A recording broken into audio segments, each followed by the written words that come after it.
So back in the day, my husband and I hired our very first designer. And he was amazing at 3D. Like, give him a synth or a reverb to emulate and he'd nail it. But the moment we asked him to come up with a brand new style, something just didn't click. That's when we brought in Moodboards. We thought, perfect, now we are all on the same page. But turned out we were seeing one thing in that moodboard and he was seeing something completely different. We'd cut away weak or conflicting ideas and he still had to test them. So we'd go through revisions anyway. Do you know what happened to that designer? He ended up our art director 13 years later. So why stick with moodboards? Well, because even with all that back and forth, they gave us better starting point than working without them. Way fewer test revisions and way less guesswork. And now, with AI in the mix, finding a style is even faster. Honestly, we love it when clients show up with their own AI-generated moodboards. But here's the catch. There's still one thing clients really need to keep in mind. If you are just planning to redraw them into one style, that's where problems start. Because AI doesn't really invent. It just mixes what it's already seen before. A real designer, on the other hand, can create something truly new. And more than that, they can make all those rough, conflicting ideas and turn them into a strong concept. An AI moodboard is more like an anime vibes. It pulls you into this atmosphere, dreamy and inspiring, with the soft, blurry edges that let your imagination wander. But in real interface, you don't get to stay dreamy, you have to make choices, you have to define things and deliver an actual interface that works. A moodboard is basically a collage, named after the real boards that designers and artists used back in 60s and 70s before computers. In that era when fashion, film and marketing were rapidly growing, creatives pinned cutouts, fabrics and photos to boards to capture an idea. A moodboard communicates the mood, hence the name, helping clients and designers align visually before moving into detailed work. We began making moodboards early in our career to be more specific and to make fewer design guesses. Yes, it influenced the final bill a little, but compared to overspending on both sides without this tool, it proved its worth.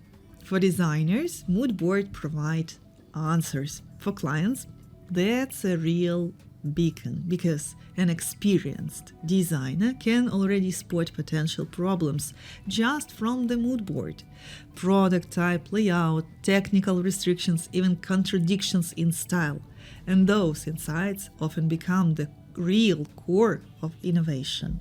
We've optimized moodboards into a very specific structure so that limitations fuel the creative process rather than work against it. Before creating one, a designer should do thorough research, not just random pretty pictures or the client's moodboard as is, but fonts, colors that actually tell the story, the philosophy the product wants to communicate. This helps eliminate common mistakes like too many colors, UI snippets that don't match stylistically, and the assumption that the designer sees it the same way the client does. Typically, clients give very little feedback. It's normal. They don't see design up front the way a designer does. But the best collaborations happen when clients highlight what they like and don't. That makes the UI, the first UI iteration, much faster and more accurate. Another trap. Sometimes clients take moodboards too literally, asking to redraw the UI sections inside them. But remember, a moodboard is not a mini design, it's a compass. And let me show you what our designers shared to prove that. One of our designers shared their favorite moodboard for this project. It wasn't a template, it felt like a complete idea, stylish, harmonious, leaving space for interpretation. The risk: the client might misread it and assume it hints at a giant centerpiece in the final UI. That's why feedback is gold. Not just I like or I don't, but why? Another designer showed his favorite mood board for a long-term client. He actually drew some UI elements specifically for it. The client loved them so much that eventually those UI elements ended up in the real interface. This is one of those rare cases where you see how mood board evolves into real design. So why do we call it a compass? Because in practice, every idea needs to be tested in the real layout.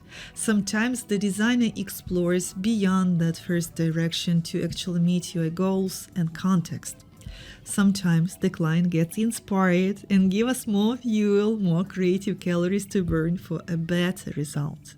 One of the great scenarios is when a client literally circles the parts they like and the ones they don't, and when they also explain why. That's pure gold. We are open to AI-generated mood boards. They still needed to be redone, like fonts, proportions, UI details, because the algorithm cannot understand the deeper story behind the product, the context. For a designer, it is truly valuable when clients have time for creating a grading scale of images from like, neutral to dislike. That's an excellent starting point. So in AI era, is a mood board just a designer's trick or a real necessity? The answer is both. AI can be a clever shortcut for sparkling ideas, but the true necessity is still a professional mood board, the one that builds that visual bridge between idea and final design.